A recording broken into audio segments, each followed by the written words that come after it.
Ever wonder why some shows stick with you, even if they're a little messy? Um, let's talk about, and it's iconic, absolutely a cornerstone of 90s television. But does that automatically make it a good show? Um, the answer might surprise you, but it launched a wave of paranormal investigations on television and remains a cultural touchstone dominoba, but beneath the groundbreaking premise and unforgettable characters lies a surprisingly inconsistent track record. Uh, the show's importance is undeniable. It belongs in any conversation about the most influential TV shows of all time. However, importance doesn't equate to quality. Often feels campy, a bit slapdash, and occasionally just plain bad. And that's okay. It doesn't diminish its legacy. Um, what did exceptionally well was capture a feeling, an atmosphere.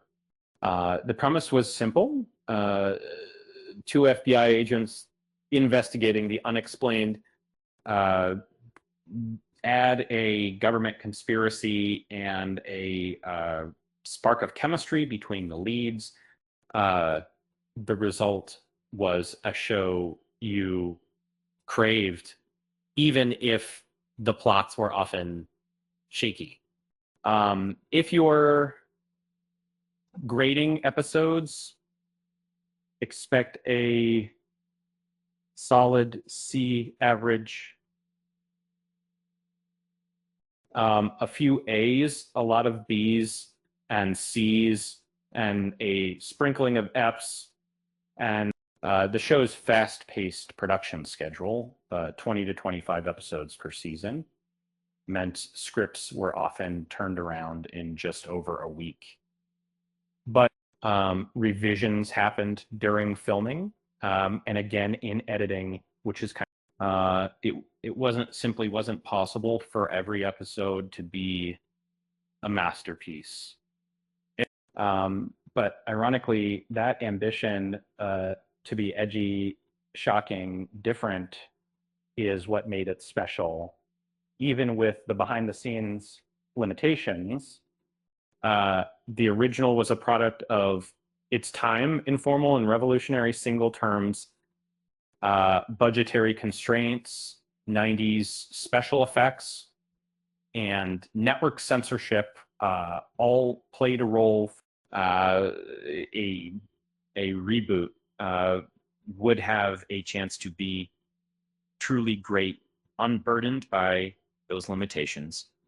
But those limitations also forced creativity and a unique aesthetic. And thankfully, they didn't succeed because of its plots. It thrived on atmosphere, aesthetic, and its ability to genuinely creep viewers out. It pushed boundaries and tapped into the growing sense of paranoia in American culture. Um, Even if it wasn't consistently good, it was always interesting.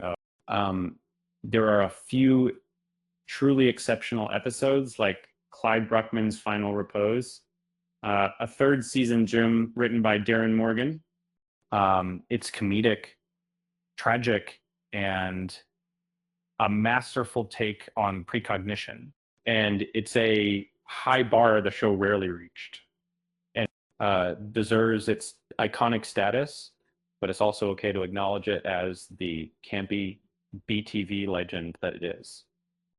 Speaking of strange cases, Did you know Mulder and Scully once investigated a psychic who predicted the invention of self-folding laundry?